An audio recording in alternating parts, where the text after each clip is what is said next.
Thank you, Leslie. Hi, everyone. Thank you for your patience here with us. Hi, Megan. I had some folks that we got to see today from Marengo, so we had a little late office visit here.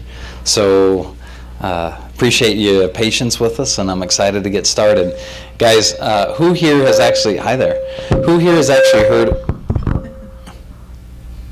hey Larry, we've got our AV guy. Can I just not use the microphone? Is that okay? Then I can't record it. Then you can't record it, okay. So, hang on while we have some technical, better? A lot better, thank you. Okay, so who here has actually heard about upper cervical care before? Good. All right, so there's some people that have not heard at all about upper cervical care, and Leslie got to make an introduction about what's going to happen here tonight. Guys, my job as an upper cervical chiropractor, and I should explain what that is. My name is Dr. Kyle J. Troyer. I am an upper cervical doctor. Okay, what does that mean? Well, I'm a specialist within the field of chiropractic. Okay, that's different than a general chiropractor in that, well, there's quite a few differences, but the first is, guys, we're actually here to correct issue, okay, within the spine. And the reason we correct the issue within the spine is so we can help the body function the way that it's designed to, okay? We take very specific x-rays of the neck, okay, right up here. That's why we call it the upper cervical area before we make any corrections. And the biggest thing about us is we're here to actually help your body function better, not tell it how to work, okay? Because, guys, I want to introduce you to somebody that is the greatest doctor you're ever going to find here tonight, okay? And I'd love to tell you that doctor is me, right? That'd be really neat. I'd be like, ooh. You know what? It's not, amazingly enough. I'm definitely humble enough to admit that I'm not the greatest doctor you're ever going to find. In fact, you're carrying that doctor around within you, okay? Now, isn't that cool? Right? Because who was the doctor that was there building you from the very beginning, right? Who was that doctor? Yeah, right? It wasn't me, right? I wasn't in there building your body, right? From 1 cell to 2 to 4 and 8, 16 and on, and then built you so wonderfully well that you came fully prepared to have health and life, you know, for the rest of your life.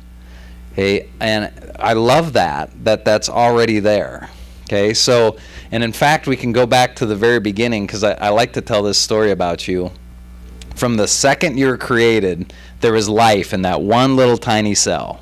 Okay, and then that cell we talked about started to divide, right, into 2 and into 4 and 8 and 16 and 32 cells until about 21 to 24 days later, your very first organ was formed in your body. Okay, does anybody have any idea what that organ was? The heart's an important one, right? We've just been studying this. There you go, right? From the neural tube, right, which is where the egg and sperm touch, okay, and it starts to create this tube. From that tube actually grows your brain stem. I heard it over here. And then after that forms your brain, then forms your spinal cord, guys, and then forms your spinal nerves, right, to go out and feed every cell in your body health and life messages. Okay, now the organs also, they form off those nerves. Okay, so think about this. Your body laid down a very intricate telecommunication system first, right, before anything else. Now, what does that tell you about the nervous system, which is what all that entails, the brain stem, the brain, the spinal cord, and the nerves? What would you say that tells you about your nervous system? It must be the most important. Otherwise, your body would not have spent so much energy on creating it first, right? So, and now, of course, your nervous system can't run, independent to the rest of your body, right? You got to have your heart, you got to have your lungs, you got to have your kidneys, and everything needs to be functioning right. But guess what tells all those organs and all those systems to do its job the way that it's designed to? Your brain and brainstem and spinal cord and nervous system. Isn't that something? So you've got this really intricate telecommunication system that's always working to try to help you function to the best it can. Okay, now, as long as that system can communicate then from the brain to the body and back up from the body to the brain, how well do you suppose your body might function?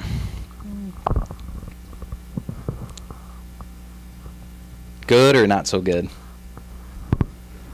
Well, yeah, not so good if the communication signal can't get through, right? What if the signal can get through at 100%? How well can your body function?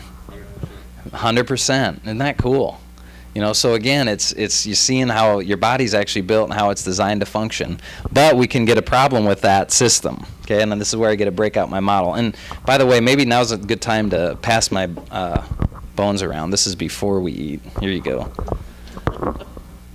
Okay, I'm actually going to pass, Rosie's going to pass to Kathy, and then we'll get them around the room. I've got my two little vertebrae here that sit at the very top part of your neck. Remember the upper cervical area, this is where we specialize, okay?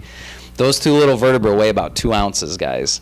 And you've got a 8 to 12 pound bowling ball of a head sitting right up on top of those vertebrae. Isn't that interesting?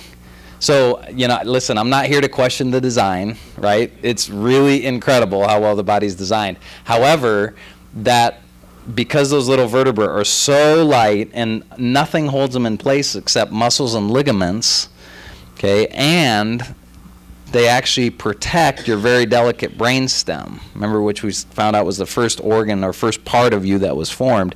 This is a really critical area. And because of the fact that those 2 ounce vertebrae have this 8 to 12 pound bowling ball sitting on top of it, they can very easily slide off center, right? And if they do, and I'll show you this here, when those vertebrae rock off center, guys, what happens to the nerve fibers in there? Get pinched, don't they? Yep, they get twisted, okay? Now, if these vertebrae are off center and those nerves get pinched and twisted in there, how well can the communication get through them? Not so well, okay? And that, from that point forward, things start to break down. Your body loses that communication, and the best way I can describe this is a cell phone conversation, okay, that some of us have probably had when the person that we're talking to on the other end of the line goes into maybe a dead space where you can only actually hear 2 words out of every 5 that they're saying, right? How effective is that communication? Not really well, right? So that's what happens within your body. When it loses this message here at the top part of your neck, everything starts to basically miscommunicate and malfunction. Okay, and what's interesting is that vertebra can so easily get rocked off center. What do you suppose could be some things that could cause it to move out of position? Yes. What's that? Yeah, a car accident, right? Absolutely. And, you know, they talk about, well, I have folks come in and see us, and, you know, I was in a fender bender, but it's no big deal. Or, I'm not even a fender bender, like nothing was damaged on the car. Okay, well, unfortunately, those can be the most damaging to your spine because the car is designed to crumple. If it doesn't, that force can get transferred to this. Okay, so even a less than a 10-mile-an-hour car accident can easily move this bone out of position. What else could cause these bones to move out of position? Falls, absolutely. Okay, falls on our head, falls on our bottom. Okay, the fall we have down the stairs, dum dum dum dum dum. Anybody ever had that experience before? Okay, yeah, those are, yeah, right. And you know, they don't feel so good, do they? Especially right here. Okay, but you know, we land here and we bounce. That force travels all the way up the spine to the smallest little vertebra in your neck, which is the ones that are getting passed around. And now those little vertebrae can very easily shift off center. Okay, so you can see these things that are happening throughout a lifetime. Falling when we're learning how to walk, right? Because we all go through that. I remember my son Cameron, when he was learning how to walk, he took a spill down the 2 stairs that led to the landing. And he landed on the landing on his head, okay? And that's just part of learning how to walk, isn't it? So you can bet as soon as I got him, the first thing I did to check was to check to see if those little vertebrae at his neck were out of position, and sure enough, they were.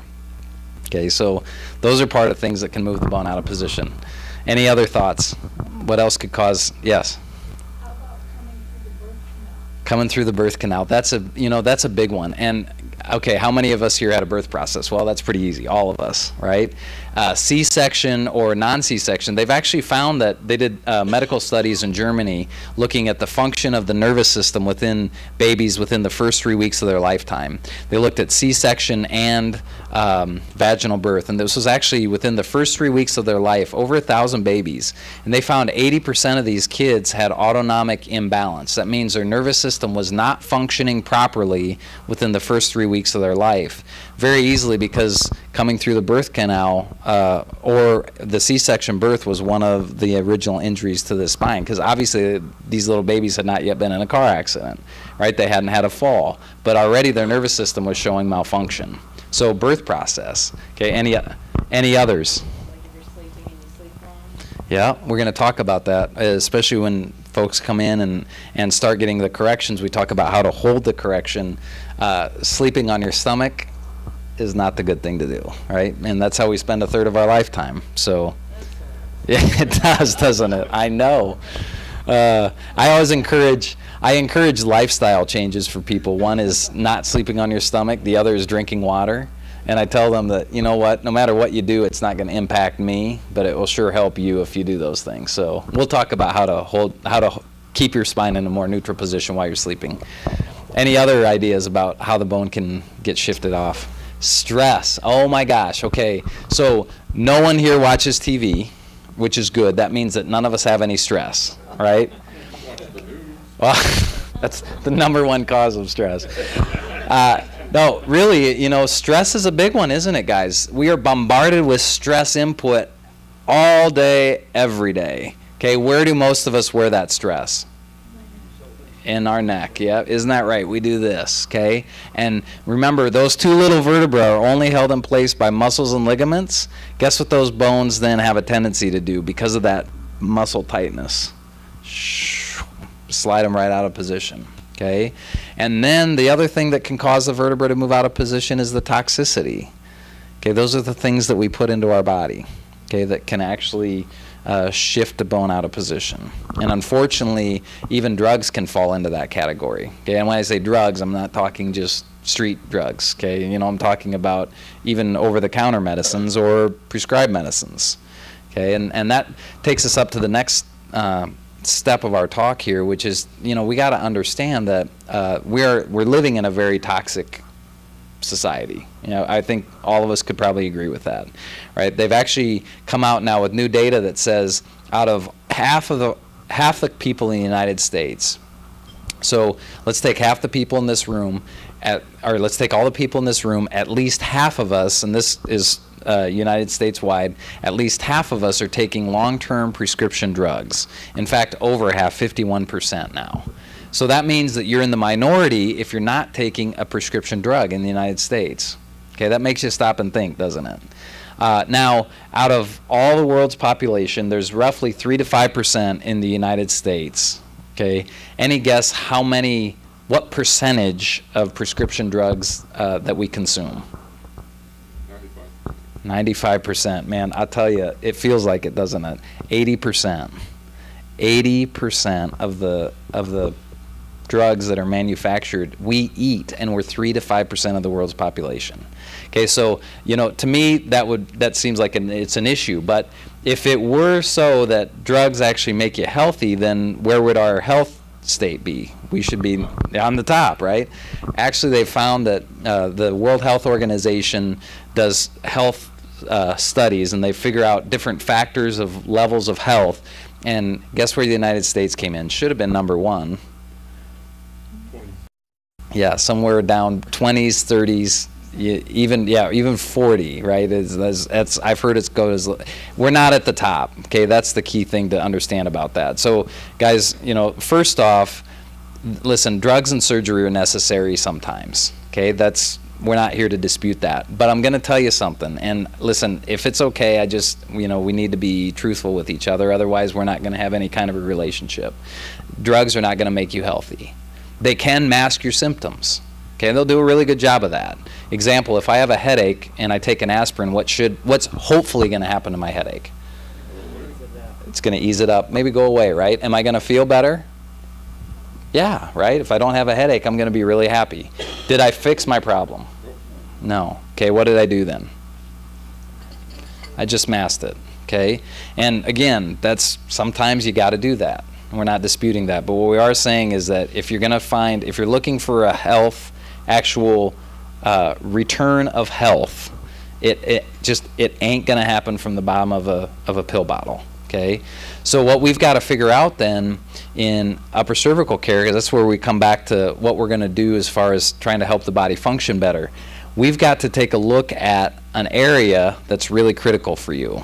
Okay, now let's see, those little vertebrae, I saw them getting passed around. Did they make it to the end? Very nice. AC, would you mind? I can only go so far here with this. Yep, that's right. Thank you. Yep. The amazing Carol, ladies and gentlemen. Thank you. She is amazing.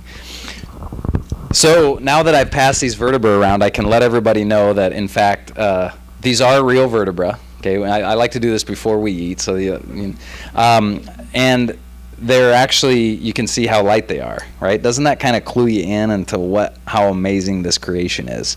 Now, people always ask me, okay, so where did the bones come from? So let's just talk about that now. Let's just get it out there, because no, they're not mine, right? I still got mine, and they're not yours because you still got yours. Right? I like that. These two little vertebrae here actually, they are human, and my guess is they're probably somebody about my size and height, but you can order them. Okay, so when I first stepped into practice, which was February of 2004 here in Cedar Falls, I told my office manager at the time, I said, look, we need to get some vertebra. I need real human vertebra. And so she went online and found a place called theboneroom.com. Okay, so, and she sent them an email, said, hey, I need some Atlas Axis set. Okay, nothing else, that's all I need, and let us know if you have some. And sure enough, the next day, the Bone Room calls. Okay, and hey, this is the Bone Room. We've got an Atlas Axis set for you that just came in from China. They wanted everything but the Atlas Axis, whoever ordered this. Now there's a huge waiting list for the vertebra. You know, do you want them? And my office manager like, do you want them? I'm like, yes. And she's like, yes. And I'm like, all right, we got these. And then I'm like, how much did it cost? She's like, oh, I don't know that. So we found out that they were $30. So we were pretty happy about that. But, you know, it's illegal. That was pretty nice, wasn't it? It's illegal to sell them, right? So I have to keep them in the United States, but you can buy them over the internet. So, and these vertebrae, I do carry them around in my pocket, guys. So if you don't understand that I'm weird, okay? Just get over it, you know, so are you. I'm just weird in a different type of way, right? So we're all got our own things. So my job then as an upper cervical specialist, right, is to find out first if there's nerve interference, okay? Because honestly, we have no way of knowing. And I can't look at you and say, okay, I know you've got nerve system interference. It's not possible, okay? But how do we tell? And those of you that have been in the office can answer that question. How do we know if you have nerve pressure?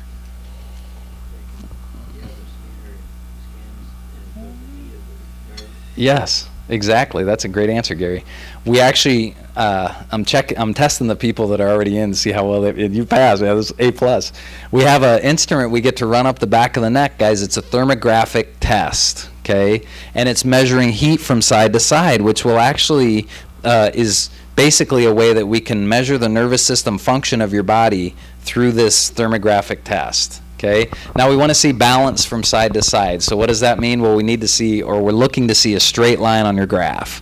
Okay. And if you come in to see me and you've got a line that looks like this, guys, what does that tell us about your nervous system? Yeah, it's right. It's not working as well as it could be. Okay, let's put it that way. So when I see that, that means to me that you've got potential. Okay, now sometimes people come in and they have a straight line. It doesn't happen like on their first time. Doesn't happen all the time. It does happen.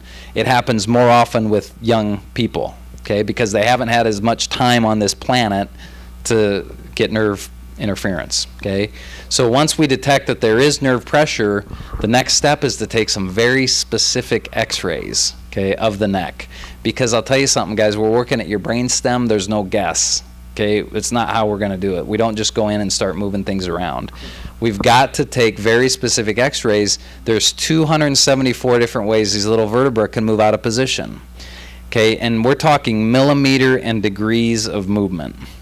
So once I see on an x-ray how the vertebrae are off, and if we think it could even be corrected, because sometimes, maybe one vertebra can't even be moved. I remember, I'll never forget this, an x-ray I took of a gal that had been through, her mother had taken a morning sickness pill. I don't remember what it was called, while she was in utero. And what happened was it caused malformations in her spine, where the top bone in her neck, I showed you that one, okay, the atlas bone was very, very tiny, okay? And then the C2, C3, C4, C5, they were all naturally fused together, okay? So can you see, once we looked at that, there was something we could do, but it wasn't at this bone. And if we hadn't taken an x-ray, you could see how that wouldn't have worked out very well for her or for us. It just wouldn't have been a good situation. So because when you looked at her, she looked a little bit, her head was a little smaller than, what size proportion, but her spine was tiny, okay, which even increased her potential for nerve pressure. All right, so once we take an x-ray, we can figure out how those little vertebrae are off, like I said, down to the millimeter and the degree, and then we can get the process started of trying to correct the vertebra, okay, by unlocking that bone with a very specific correction. There's no twisting or snapping of the neck. That's not what we do. It's not a, like maybe you might be used to. We have a table that's designed to allow that bone to move just really easily. And once we get that bone unlocked, then we can go and rest, which is another difference of an upper cervical doctor, okay? Let's think about if we spend all this time and energy together to find out if you have a problem, and then figure out what your problem is and isolate it and analyze it to see where it is, and then we start the correction process. If we get you up and send you out the door, what happens to that vertebra, do you suppose? It just goes right back. See, that doesn't make any sense. Okay, so we don't do that. We actually have you rest for a minimum of 20 minutes, sometimes up to an hour, after your first correction. Okay, and why is that then? Stays corrected. So it stays, right? Yep. And that's critical. That's the most important time of your office visit with us, is that resting period after the correction, because otherwise, again, we haven't done you any good. Otherwise, it can just slide back out of position. So after the resting window, then we come back and we do another graph, and let's see if we can get the line straight, or at least get it changing. Because if we can do that, then we know that actually, oh yes, now we know that there's something we can do to help. And then we start to see good things happen. Why? Because the body is healing itself. Isn't that cool? Without the need of me trying to fix it, or any doctor. Does that make sense? So it's a more permanent correction process, guys, and what it does is allow your body to rebuild and repair the way it's designed to. So that's the secret about you, is that your body's designed to heal itself. God built you that way. You didn't come incomplete. You didn't come built incorrectly. You came with 100% potential of whatever your potential is, which is different than mine, and that's why we're all unique. But if we can help you reach a higher level of potential, then you can start to see good things happen, okay? Now, what do you suppose could be maybe a symptomatic expression of a misalignment at the neck? We have a term for that, by the way. It's called a subluxation. That's the first time you'll hear it, but it won't be the last. What do you suppose could be some symptoms that could show up from a subluxation? Headaches. We see a lot of headaches in our office, guys, and we get a lot of good positive changes with those. Back pain. Yeah, it's interesting that when these vertebrae at the neck rock off center, your entire spine functions as a unit. Okay, so you need to understand that. It's 24 donuts basically stacked up on top of each other. When the top one twists, guess what happens to the rest of the chain? It all goes with it, right? So to correct anything down here, guess where we have to go? To the top link. And that's definitely an interesting approach. And so, we got to find out about that, and we got to get that bone lined up so everything else can start to fall back into position. We see a lot of hip pain, back pain, leg pain. Things change just by touching the neck here. One thing I didn't tell you about the x-rays, excuse me, those x-rays can show us how long we think the bone has been off center as well. which is really interesting. And we figure that out by the degeneration that we see in the spine. You know, if someone comes in and has massive degeneration in the spine, there is no way that bone moved out of position yesterday. Okay, it just couldn't have happened, you know, because when that bone moves out and the rest of the spine starts to malfunction, you get that degeneration. It happens slowly over time. So, you know, that's another interesting thing that we can figure out from those x-rays. Now, I will say sometimes once we start getting this bone unlocked, people I've had the experience where people actually hear more movement within their spine. As in, and we call it Orville-Redenbacher spine, because that can be something that happens once we unlock this bone. The rest of the spine then starts to actually line up itself. So there's two things that could be happening there. One could be good and one not so good. Yes.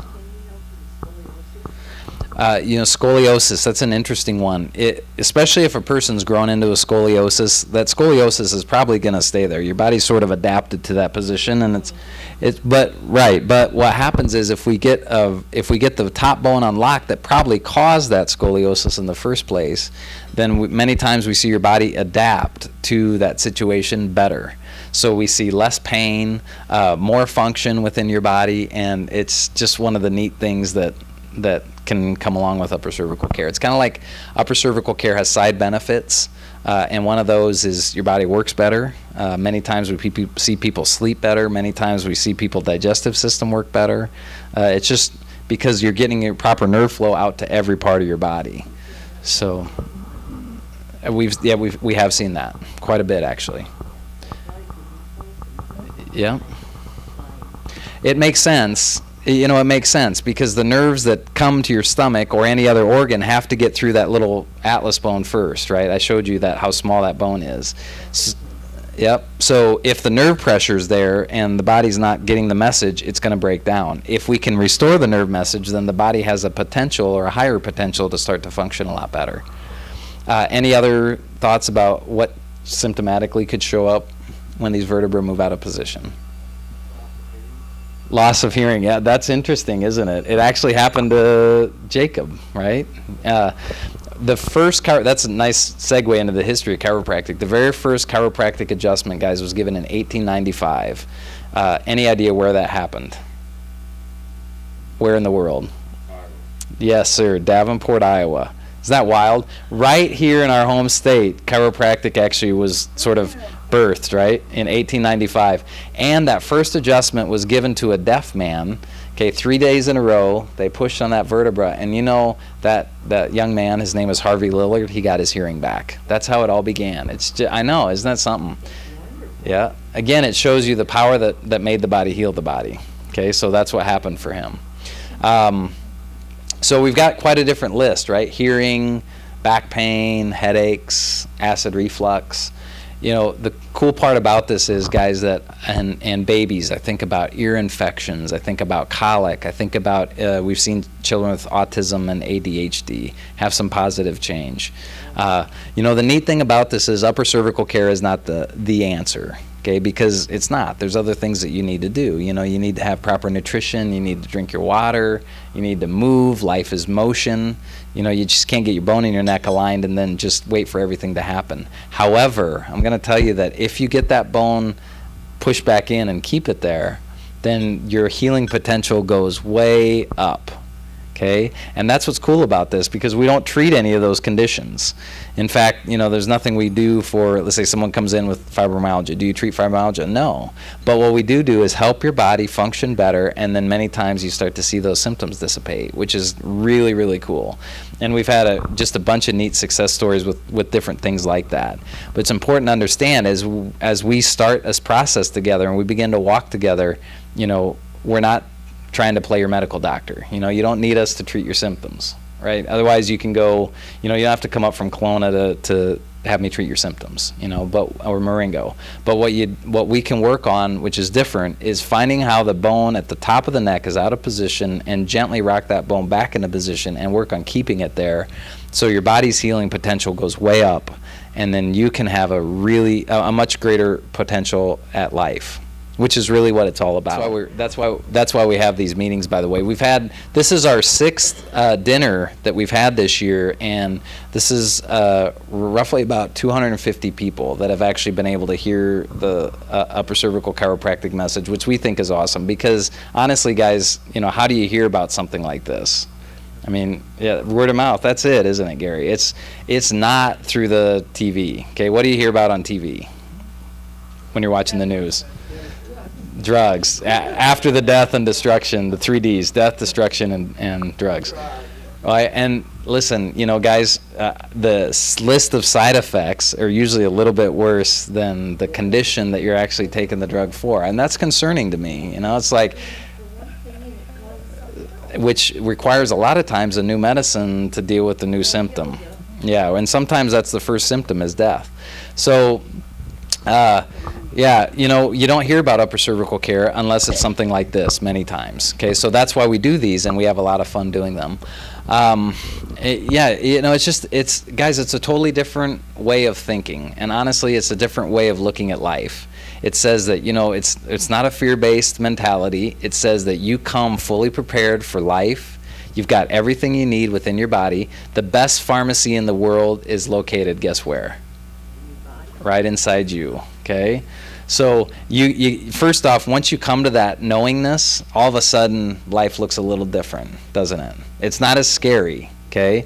And so then you get connected with a guy like me, an upper cervical chiropractor that is the guy that can sort of help reboot that nervous system so it can actually start to function better than the way it was functioning before, and all of a sudden you're off to a great start. Okay, and that's where we can come in. Guys, I know that we've had some questions and we've had some time to learn some things, and I do need to ask you, who here has learned something tonight? Everyone? Good, okay, because if you don't learn anything, I haven't done my job. Okay, so now what I will tell you is with knowledge comes responsibility. Okay, and that means that you've heard about something that potentially could change your life. Okay, whether or not you choose to take advantage of it, it's up to you. But it can definitely change your life. It's changed mine, and I've seen it change the lives of people all through our practice and all over the world through upper cervical care. Okay, so that'll be up to you. But you do have a responsibility, as in you are your brother's keeper, to share the message of upper cervical with others. And the thing is, maybe they'll, take some action on allowing their body to heal itself. Maybe they won't. But it doesn't matter. At least they'll know that there's something else out there for them. Because right now, most of us, what are we getting as far as answers? We're getting either drugs, surgeries, maybe some therapy, which is better than a lot of things. We're not hearing that your body's built to heal itself, are we? We just don't hear it, okay? So we need people to know that, okay? So your job is to plant the seed with them and let them know that, you know what, maybe there's something else that can help you. And we'll give you some things that you can share with others. And there's some of you here that have not, actually had an upper cervical evaluation, okay? And if you'd like to do that, Leslie does have a schedule here with us this evening. A normal initial exam and x-ray with us is $287. That's what the regular fee for the x-ray and the analysis is. Okay, tonight what we'd like to do, though, since you've spent your time, you've come to the dinner, you've listened, you've been very a good group. You haven't been too rowdy, even though Lasagna is still not here. But what we would do is, if you did decide to set an appointment, you would talk to Leslie during this time or after the evening here. We would give you a certificate for initial exam and x-rays for $25, which is a good way to start, okay? But what I'd like to do is just tell you because pay it forward, if you take that certificate, if you agree to take that certificate and give it to somebody else, then we would waive any initial exam and x-ray fees for you. So that would mean your first visit, you'd come in, get to experience what's going on with, with what we do. If you want to move forward, you can.